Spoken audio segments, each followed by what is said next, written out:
guys, welcome to chapter 8. What do you guys think so far? We're gotten a lot of clues and a lot of suspects. So, do you guys have any ideas who it might be that stole the jewelry? I'm not sure yet. But in chapter 8, there is another clue. So let's read on chapter 8. A birthday present and a clue. Mr. Bellows was sitting behind his counter. He looked as if he hadn't moved since the last time they'd spoken to him. Only a single lamp burned in the shop. It was dark and gloomy. When the Aldens came in, he looked up. For a moment, he looked hopeful. "Have you heard anything about the jewelry?" he asked. Shaking her head, Jessie said, "No, I'm sorry." Mr. Bellows' shoulders slumped forward. "That's okay," he mumbled, resting his head on his hands again. "Mr. Bellows," Henry said, "did you have insurance for such valuable jewelry?" Still staring down at nothing, Mr. Bellows said, "I have insurance for everything in my shop, but I had just gotten the necklace and I hadn't yet gotten extra insurance. I couldn't afford it just yet. I had to borrow money to buy it. Of course, I hope to sell it for much more." "Does that mean the insurance won't pay for it?" Violet asked. Mr. Bellows shook his head mournfully. "Not even as much as I borrowed to buy the necklace, bracelet, and ring," he said. "Oh, why wasn't I more careful? Why did I have it on display? A perfect match of rubies." Oh dear," Violet said. "What about Dr. Kroll?" Mr. Bellows took off his glasses and wiped them with a tissue. He peered short-sightedly at Violet. "What about the doctor?" he repeated. "She knew you had the rubies. Could she have stolen them back?" Henry asked boldly. "Dr. Kroll?" asked Mr. Bellows. "Oh no, that wasn't Dr. Kroll who ran out of here with the necklace set. She is 6 feet tall with bright red hair. I would have recognized her immediately." "Oh," Jessie said, disappointed. Mr. Bellows put his glasses on and stared back down at the glass-top countertop. "Don't worry," Benny told him. "We'll find your rubies." The shop owner glanced up and tried to smile, but it wasn't much of a smile. He looked back down and he said, "I wish you could," he said. At the door of the shop, Violet turned. "Mr. Bellows," she said, "what are Cabaron rubies?" Violet said. Mr. Bellows looked up for a moment, staring into space. "Well, it means that they're rounded, sort of like a marble. Most jewels are cut into square surfaces called facets before they are polished. But those special jewels are cut round and then polished. When the gemstones are cut, they sparkle more. Those rubies don't sparkle very much at all, but they are still beautiful." "Oh," Violet said, "thank you." Mr. Bellows didn't answer. He had rested his head on his hands again, staring down at nothing. "Wow," Jessie said after they left the store. "Either Mr. Bellows is a really good actor or he didn't have anything to do with the theft." "He could be lying about not having enough insurance," Henry said. "And about Dr. Kroll?" asked Benny. No, because Mr. Darden and Mrs. Smith would have remembered someone who's really tall too," said Jessie. "I guess that means Dr. Kroll didn't steal the jewels back." "I don't think Mr. Bellows did either," Violet said, shaking her head. "If Mr. Mapp doesn't have the rubies, and Mr. Darden doesn't have them, Mrs. Smith doesn't have them, and Mr. Bellows doesn't have them, and Dr. Kroll doesn't have them, then who does?" Benny demanded. "I don't know, Benny," Jessie frowned. "It's almost as if they disappeared into thin air." That afternoon, the Aldens decided to go pick out a tree for Grandfather's birthday.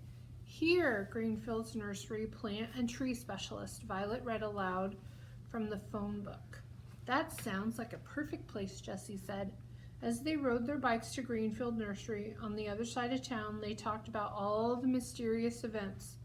You don't think that whoever is following us and stealing boxes of cereal has anything to do with the jewelry theft, do you? Asked Violet. Ooh, that's a good question. Jessie shook her head. No, but I guess it's possible. After all, everything happened to us after the jewelry store robbery. Maybe the thief thinks we saw something and is trying to find out what it is, Henry suggested. But what? We didn't even see what the thief looked like when he ran by, Jessie said. They pulled their bikes to the stop outside the nursery and parked them. Inside, an older woman with curly black dark hair, streaked with gray and friendly brown eyes, came up to them. She was wearing blue overalls with the words Greenfield Nursery embroidered across the front. Hello, she said. I'm Adele. Welcome to Greenfield Nursery. May I help you? We're here to buy a tree, Benny said. It's a birthday present for Grandfather. What a good idea for a present, she said. The corner of her eyes crinkled up with a smile. What kind of tree did you have in mind? A beautiful one, said Violet.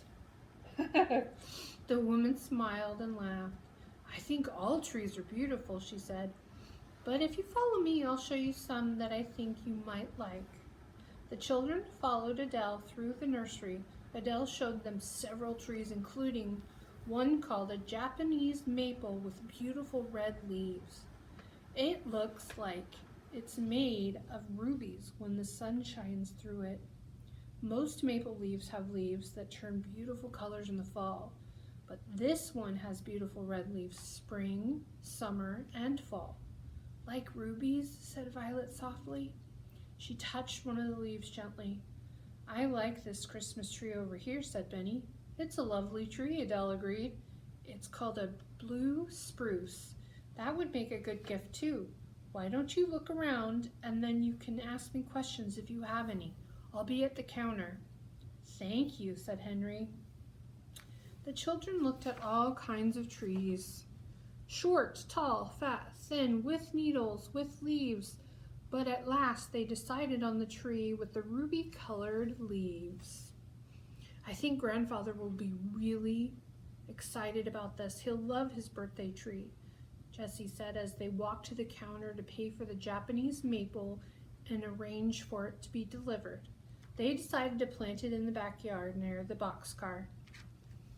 Here they are at the plant shop, picking out their tree for Grandfather's birthday. That's such a special gift. What a wonderful idea. We can have the surprise party there too, said Jessie. That way we can decorate and Grandfather won't know. As they were leaving, Violet stopped by a small plant. That looks like a violet, but it has pink flowers, she said. She smiled shyly at Adele. That's my name, Violet. Adele smiled back. Violets come in a variety of colors. I've been experimenting too, trying to get some new colors. I call that a violet ruby pink. Ruby pink, Violet said. It's beautiful. She reached out, touched the pot as if she were petting the plant. Violet, Jessie cried, your hand. It's on your hand. Don't move. Violet froze. Is it a spider, she said. No, it's your ring. She looked at Adele, the greenhouse owner, and said, why is it the same color as the ruby pink violet? It is, Benny asked. It's a pretty ring, Adele said. It looks old. It is, Jessie said, to everyone's surprise. It's an antique. Thank you for your help. We have to go. Jessie grabbed Violet's hand and led their way out of the Greenfield nursery. Outside she stopped. Look at your ring, Violet, Jessie commanded. She looked down at the pink ring that had come out of Benny's cereal box. The stone was dark pink and rounded, polished like marble. The setting was fancy and old-fashioned looking. With a little gasp, Henry said, Emeralds come in all different colors, and rubies come in different colors. Like ruby pink, Jessie said. The stones that they were looking for are round and polished like marbles, Henry said. Like Violet's ring, Benny almost shouted. Shh, Benny, Jessie said. They all stared down at the ring on Violet's hand. Violet was wondering, is that why my ring is so heavy? Because it's real? I think so, Violet, Henry said. But how did the stolen ring get into my cereal box? Asked Benny. The thief must have put it in there. Jessie said, remember how your bike was turned over and everything spilled out, Benny? Benny nodded. The thief must have run into your bike and slipped the ring inside the open box of cereal, Jessie said. And the thief thinks that the ring is still in the cereal box, exclaimed Violet. That's why he's been watching us. Yes, said Henry. That is why he broke into our house and stole the cereal. And went through the garbage, Jessie said. He stole the cereal from our boxcar too, Benny said. He's a cereal thief and a jewelry thief. But where's the rest of the jewelry? Violet asked. Henry said, I'm not sure. I'm not in our empty cereal box, that's for sure. But I have an idea. Let's go visit Mr. Bellows one more time. Inside Antique Treasures, Violet walked up to the counter. She held out her hand.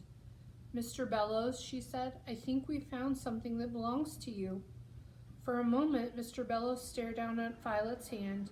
Then he leaped to his feet. He looked like he was about to start dancing. He opened and closed his mouth, but no words came out. And then all of a sudden he managed to say, the ring. Where did you find it? In my cereal box, Benny answered. How did it get there? When? I don't understand, Mr. Bellows said. He took a handkerchief out of his pocket and mopped his forehead. Where's the necklace? And the bracelet? Henry said, we're not sure, but can you tell us one thing? When the thief ran out the door of the shop, was Mrs. Smits by the door? Thinking for a moment, Mr. Bellows shook his head. No, she was standing near the counter. That means she ran all the way across the shop and out the door after him, Jessie said. He had a pretty big head start, but she caught him right outside the door. That's right, Mr. Bellows said. It was a brave thing for her to do. She could have been hurt when the thief pushed her. As it was, her shirt was torn. But Henry was shaking his head. It doesn't make sense, he said. Mrs. Smith should have never been able to catch up with the thief. When she did, though, she should have been able to stop him. I don't understand, Mr. Bellows said. He looked more puzzled than ever. Jessie burst out. Mrs. Smith teaches karate. In fact, she has a black belt in karate, which means she's really, really good. Ooh, with a black belt in karate, she should have been able to at least stop the thief for a minute. Instead, he pushed her away and kept running, Violet said.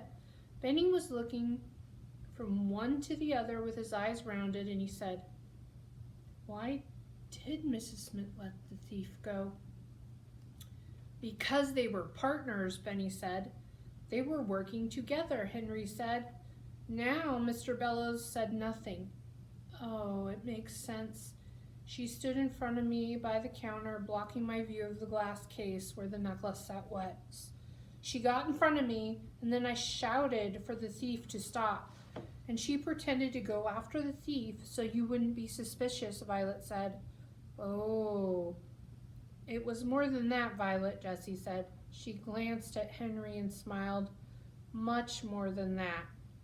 But how do we prove any of this, Mr. Bellows said. I'm glad you found the ring, but it's much more valuable when it's a part of the set. I know how we can find the necklace and the bracelet and catch the thief, Henry said. He looked at Violet's hand, which was still resting atop the glass case. Well, we'll set a trap. but we'll have to use the ring as bait. Mr. Bellows stared down at the ring, and he looked back up at the children and slowly nodded. "Let's do it," he said. "Let's set a trap and catch the thief." See you guys in chapter 9.